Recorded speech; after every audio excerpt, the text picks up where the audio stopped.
Welcome to panacea आजकल। दोस्तों, तारीख है आज की 15 अक्टूबर और आज हम दो बहुत अहम एडिटोरियल डिस्कस करेंगे, जिसमें सबसे पहला टॉपिक है लाइव स्टॉक सेक्टर में औरतों के घटते हुए रोल को लेकर। देखिए दोस्तों, लाइव स्टॉक मतलब पशुपालन। जहां देश में पशुपालन हमारी नेशनल इनकम का एक बड़ा हिस्सा माना जाता है और जीडीपी में भी उसका एक बड़ा योगदान होता है। सरकार तरह तरह की पॉलिसीज लेकर आती है, लेकिन कहीं ना कहीं उन पॉलिसीज में औरतों को लेकर एक इग्नोरेंस देखने को मिली है और यही आज का हमारा मुद्दा है। तो शुरू करते हैं दोस्तों। सबसे पहली चीज, यहां राइटर ने क्या बताया है हमें कि जहां तक बात है रूरल इकोनॉमी की, तो 5% of the national income live stock sector जो है नेशनल इनकम का टोटल 5% बनाता है। और अगर 2018-19 की बात करें तो लाइव स्टॉक सेक्टर ने 28% ऑफ द एग्रीकल्चरल जीडीपी, तो जीडीपी में 28% जो एग्रीकल्चर जीडीपी है उसमें लाइव स्टॉक सेक्टर का अपना एक बड़ा योगदान देखने को मिलता है। साथ ही साथ ऐसा माना गया है कि जो लाइव स्टॉक सेक्टर है वो किसी भी देश की ग्रोथ के लिए, खासतौर पर रूरल इकोनॉमी की ग्रोथ के लिए बहुत ही जरूरी चीज है। और यहां पर हमने देखा कि कहीं ना कहीं ये सेक्टर भारत में ग्रो कर रहा है, लेकिन on the international day of rural women 15 अक्टूबर जो आज का दिन है, एक चिंता दिखाई जा रही है कि कहीं ना कहीं औरतों का यहां पर रोल बहुत ही कम है। देखिए दोस्तों, जहां तक विमेन वर्कर की बात करें रूरल एरियाज में, तो 72% of the women worker they are engaged in the agricultural activities.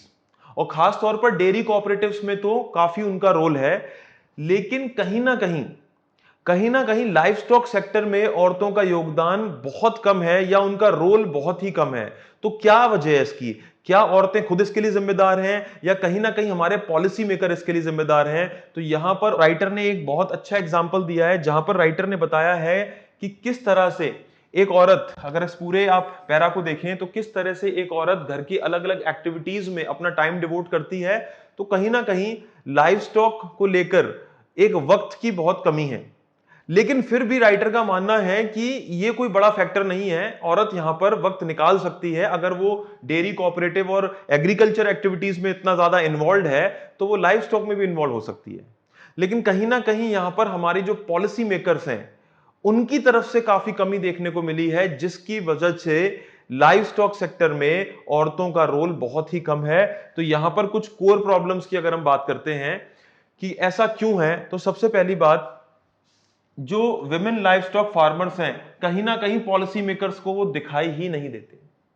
साफ साफ कहना है राइटर का कि कहीं ना कहीं वो इन्हें दिखाई ही नहीं देते हैं। अगर आप पीरियोडिक सर्वे देखें, अगर आप एक पीरियोडिक सर्वे देखें अलग अलग स्कीम्स का, तो उनमें भी औरतों को लेकर कोई डेटा सरकार के पास अवेलेबल ही नहीं है। यहां पर अहम बात देखने को मिलती है, जैसे कि मैं किसान क्रेडिट कार्ड की बात करता हूं आपसे, तो किसान क्रेडिट कार्ड लगातार बांटे जा रहे हैं, लेकिन औरतों को कितने किसान क्रेडिट कार्ड मिले, कितनी फीमेल बेनिफिशियरीज थी, उसको लेकर सरकार के पास कोई डेटा नहीं है। यहां पर इसका एग्जाम्पल दिया गया है। साथ ही साथ यहां पर बताया गया है कि किस तरह से कितनी विमेन फार्मर्स हैं गांव में। जैसे कि एक ऑफिशियल रिपोर्ट क्या कहती है कि 80,000 लाइव स्टॉक फार्मर्स जो हैं उन्हें ट्रेनिंग दी गई 2021 में। इतने सारे लाइव स्टॉक फार्मर्स को ट्रेनिंग दी गई, लेकिन उनमें औरतों का डेटा पता ही नहीं है आपको। अब जाहिर सी बात है, अगर आपको यही नहीं पता कि उस ट्रेनिंग में कितनी औरतें आई थी या फिर कितनी औरतों को किसान क्रेडिट कार्ड की स्कीम का बेनिफिशियरी बनाया गया है, जब आपके पास ये डेटा ही नहीं है, तो इससे साफ पता चलता है कि कहीं ना कहीं सरकार की तरफ से, प्रशासन की तरफ से ये बहुत बड़ी चूक है। इसके अलावा यहां पर कहा गया है कि जो विमेन लाइव स्टॉक फार्मर्स हैं उन्हें कहीं ना कहीं टेक्निकल नॉलेज का उनमें अभाव है। देखिए, जैसा कि मैंने बताया, उन्हें घरेलू काम भी करने होते हैं, तो जहां पर ट्रेनिंग की बात आती है या टेक्निकल नॉलेज की बात आती है, तो ज्यादातर औरतें चाहती हैं कि कोई नियर बाय प्लेस हो या हमारे घर पर ही हमें वो ट्रेनिंग मिल जाए, जो कि पॉसिबल नहीं हो पाता है। तो ये भी एक बड़ा रीजन रहा है जिसकी वजह से टेक्निकल नॉलेज जो है वो इन औरतों को नहीं मिल पाती है। तो जो पीरियोडिक लेबर फोर्स सर्वे है, उनके पास भी कोई प्रॉपर डेटा नहीं है औरतों को लेकर।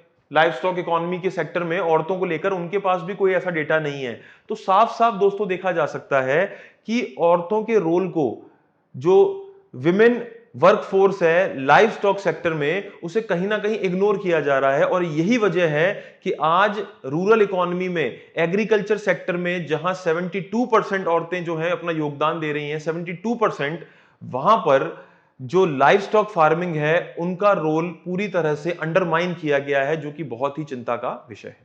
तो दोस्तों, हमारा जो अगला एडिटोरियल है वो बहुत ही महत्वपूर्ण है, जहां पर राइटर्स बात करते हैं कि किस तरह से डीप टेक्नोलॉजी को लेकर भारत सरकार को एक स्ट्रेटेजिक फंड बनाने की आवश्यकता है। देखिए दोस्तों, आज का जो जमाना है, आज का जो टाइम है, उसमें भारत सरकार 5G की बात कर रही है, भारत सरकार डिफेंस टेक्नोलॉजी लाने की बात कर रही है, भारत सरकार बात कर रही है कि हम ऑटोमोबाइल सेक्टर को बहुत ऊपर लेकर जाएंगे, हम नेविगेशन सेक्टर को बहुत ऊपर लेकर जाएंगे। तो जाहिर सी बात है, इन सभी सेक्टर्स में आपको डीप टेक्नोलॉजी की बहुत बड़ी आवश्यकता है और डीप टेक्नोलॉजी को डेवलप करना पड़ेगा आपको। अब डीप टेक्नोलॉजी को आप डेवलप कैसे करेंगे? उसके लिए चाहिए पैसा, उसके लिए चाहिए फंडिंग। तो यहां पर राइटर्स का कहना है कि हमारे देश में कहीं ना कहीं जो प्राइवेट इन्वेस्टर्स हैं, कहीं ना कहीं वो इस सेक्टर में इन्वेस्ट करने से बच रहे हैं और यहां पर सरकार को एक फंड बनाने की जरूरत है, एक स्ट्रैटेजिक फंड बनाने की जरूरत है, जिससे पैसा निकालकर डीप टेक्नोलॉजी के लिए रिसर्च एंड डेवलपमेंट की व्यवस्था की जा सके और हम लोग आने वाले वक्त में दुनिया के साथ कदम मिलाकर चल सके। दोस्तों, यहां पर पहली बात कि दुनिया के बहुत से देश हैं, जैसे इजराइल है, अमेरिका है, जो अपने यहां डीप टेक्नोलॉजी में अच्छा खासा पैसा इन्वेस्ट करती हैं। मतलब यहां की सरकारें इन्वेस्ट करती हैं, वो अपने यहां के प्राइवेट प्लेयर्स पर पूरी तरह से निर्भर नहीं है। लेकिन हमारे देश में सरकार के पास ना इतना पैसा है और ना ही सरकार के पास इतना वक्त है कि सरकार पूरा ध्यान ये डीप टेक्नोलॉजी को लेकर यूज कर सके। ऐसे में प्राइवेट इन्वेस्टर क्यों बचता है?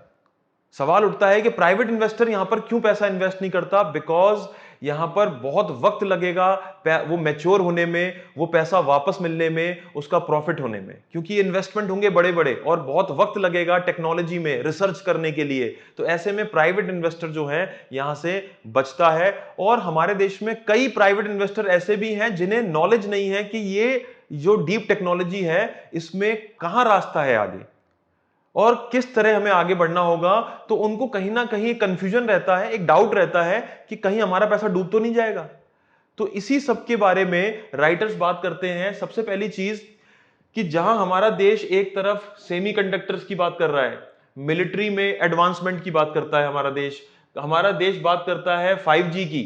तो ऐसे में हमें इंडियन एक स्ट्रैटेजिक फंड की जरूरत है।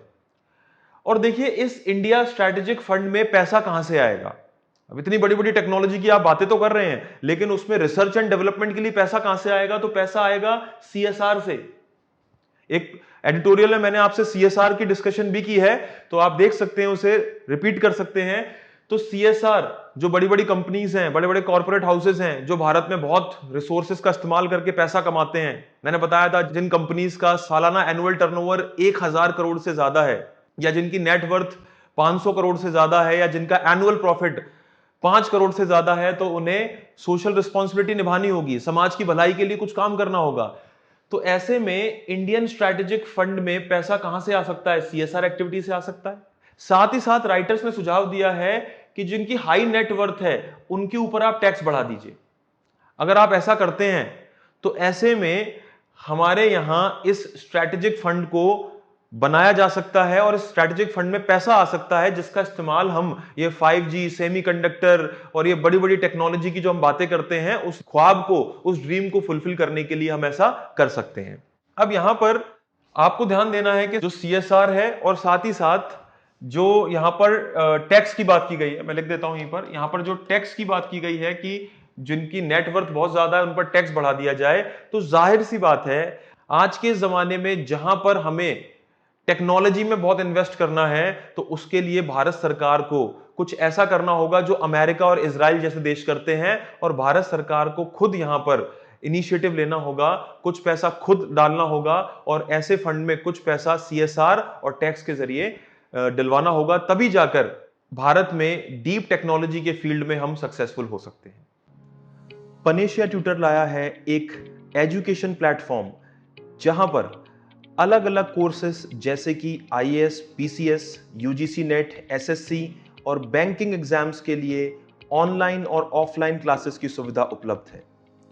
Comprehensive coverage of all the subjects through quality video lectures है एप्टीट्यूड का topic, that is blood relation, uncles only daughter. He took the throne. तो जो थ्रोन पे एम्परर बैठते थे वो अपने साथ ले गए। Kohinoor diamond, the world famous Kohinoor diamond, वो भी मुगल ट्रेजरी से ले गए। फिर आया इकोनॉमिक प्रैग्मेटिज्म, यानी कि चाहे हमारे आपसे झगड़ा भी है तो भी हम आपसे व्यापार कर रहे हैं। जैसे चाइना है, हमारा झगड़ा होते हुए भी हम उससे व्यापार कर रहे हैं। पीडीएफ नोट्स और उनसे जुड़े हुए रिलेवेंट एमसीक्यूज, साथ ही साथ comprehensive mock tests. So join Panisha Tutor for your successful and bright future.